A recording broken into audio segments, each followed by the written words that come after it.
I don't want to play the devil's advocate, but the point of view which many of them make when they leave is that we've hung around for years. We are waiting for the party to take a stand. And he said that yesterday in his press conference, that if I want to work for the people of the country, Congress is no longer the party. You also raised that point at that party platform. Congress, no? We're in the Congress, no? I have not left the party. So where is the question? See, it is one thing to say that you feel that the party should walk the road of the ideology that it embraces. That's a perfectly good stand. And for that you should raise a voice.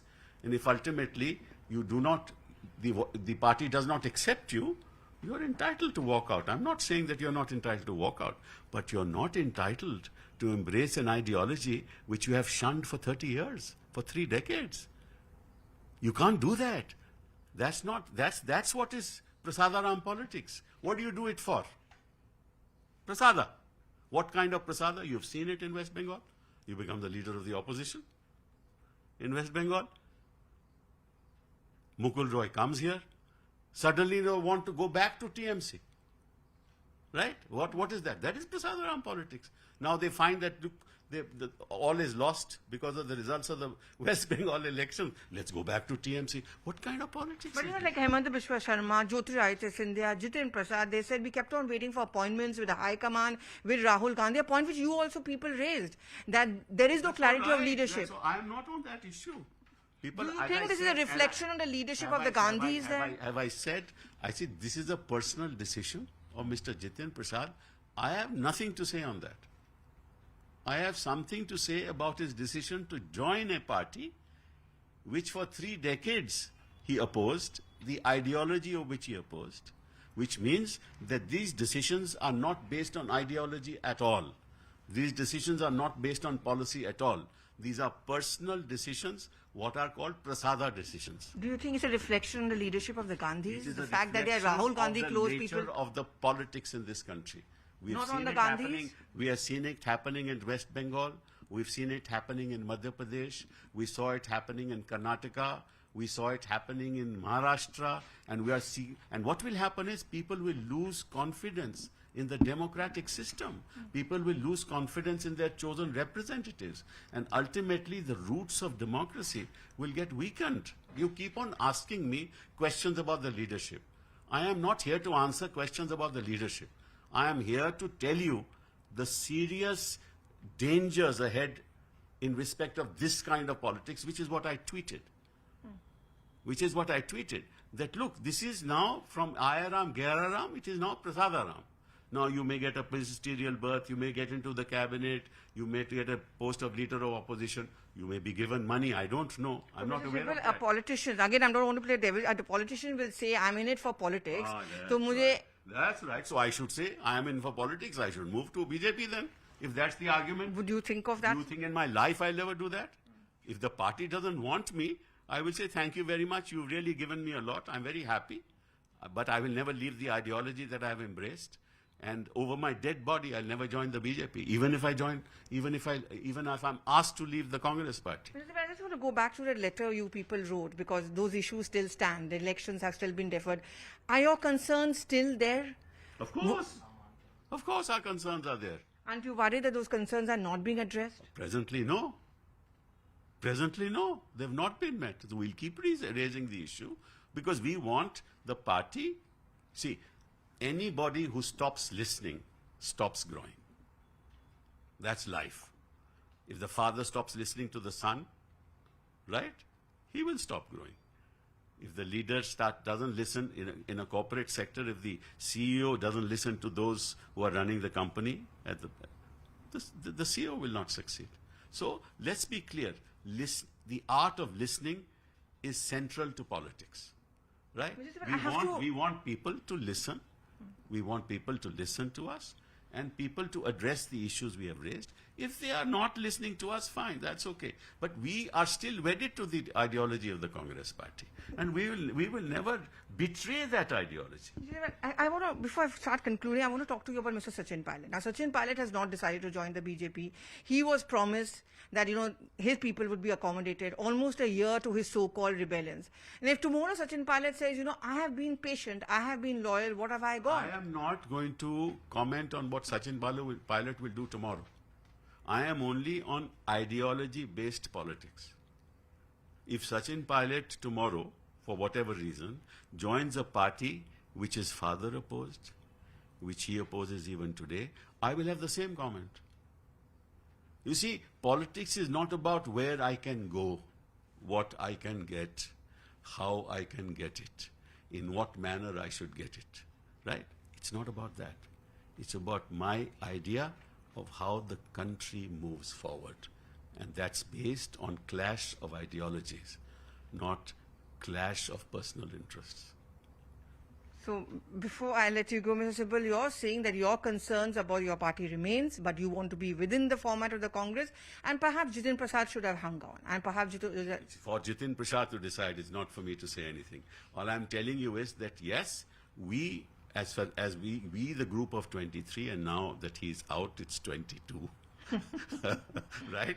We are wedded to the Congress and its ideology, and we will raise our concerns because we see what is happening around, and therefore we want Congress to be the party that it was, that it may not be today. Thank you very much for speaking to CNN News. My colleague Pallavi Ghosh is with us on the broadcast. She had that conversation, and Pallavi, Mr. Kapil Sibal is known to master the craft of, the art of words and how to argue or put his point forward. We heard that conversation. He says he's wedded to the Congress ideology, but he's also one of the most vocal critics of the Congress leadership or the manner in which the Congress party has been functioning so far. Absolutely, Anusha. In fact, he didn't mince his words. He took the pot shots at his own party when he said that it's a job of the leadership to continue to listen. And it's only when you listen do you grow. And I think that's the point he was trying to make, that the Congress party has stopped listening. Not just one letter, but remember that famous meeting they had in Jammu, and repeated reminders to the Congress leadership that things cannot go on. It cannot be business as usual. But despite that, he said that there's no question that I'm going to join the BJP, because at the end of the day, there's something called an ideology.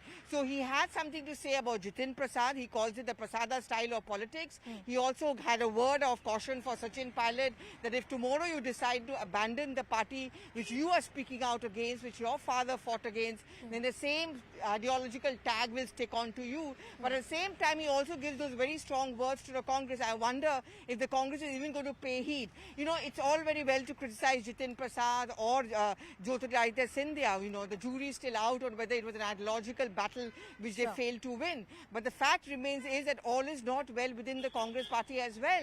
Right. I mean, they are not just the juniors, they are also the seniors, the party workers who are hanging by hoping that things change. Pallavi, what is the reason that the likes of Kapil Sibal, who at one point were the frontline party leaders, held important portfolios in UPA 1, UPA 2, today feels sidelined? The G22 from 23 now also has a lot of senior party leaders. We saw what Ghulam Nabi Azad had to say a few days ago. Why this rebellion continues to persist? See, the fact is, Anusha, every political party goes through a churning out process. There's a generation change which takes place, and whenever that change takes place, there are always going to be people who are going to be sidelined, who feel sidelined, and who are hence going to be disgruntled. That's one fact. Like for example, when Rahul Gandhi came in, it's but natural that he had his own team, and that team did not always incorporate those who were members of, say, Sonia Gandhi's team. Sure. When she came in, she also abandoned many who were a part of, say, an Indira Gandhi or a Rajiv Gandhi team. So that change takes place. I think that's one point. That's one point why these people feel disgruntled. I think what is even more worrying for the Congress party, and should be worrying, is that it's all very well to talk about change and a generational shift, but it all should be backed up by what political party is all about: winning elections. When was the last time the Congress party won elections or even put up a fight? That is what is their worry. The upcoming elections, Punjab, Uttarakhand, Uttar Pradesh, how battle ready is the Congress party? How battle ready is the Congress party is the key question. Pallavi, please continue to stay on with us, because not just this rebellion of sorts or a dissent of sort within the Congress party, there are clear signs of trouble within the Punjab unit of the Congress party, and the state is not far away from elections. The committee appointed by Congress interim President Sonia Gandhi to address the infighting within the party in Punjab is set to meet again. The three-member panel, which met several MLAs as well as the Chief Minister Captain Amrinder Singh in the past 2 weeks, will submit its report to Sonia Gandhi later today if all points are finalized. The report is likely to present the point of view of the MLAs over the present situation in Punjab and their views on Chief Minister Captain Amrinder Singh.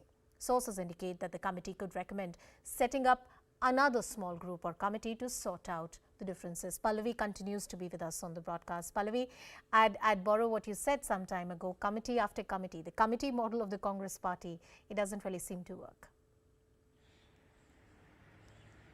It doesn't, and you're absolutely right, Anusha. I mean, I have seen at least 10 committees which have been set up by the party, and their recommendations have never ever been incorporated. Now, what has happened in the case of Punjab is the moment you set up a committee, you also acknowledge the fact that there is massive infighting. Yes. Now, any political party which is going to head for elections with this image of massive infighting, it's almost half the battle lost. Apart from that, whatever we may say at the central level, at the state level, it has substantially weakened the position of Captain Amrinder Singh. He may not be declared as a CM face for 2022, but he's certainly going to be the sitting CM who's going to be campaigning for the party. There are always going to be these murmurs in the crowd, you know, his party is upset with him, the MLAs are not by his side, who's going to decide on the ticket distribution, so on and so forth. That's certainly not a very happy situation for any incumbent government to hope to win a battle. All right, Pallavi Ghosh carrying us all the details on that very important story. Thank you, Pallavi, for joining us on the broadcast.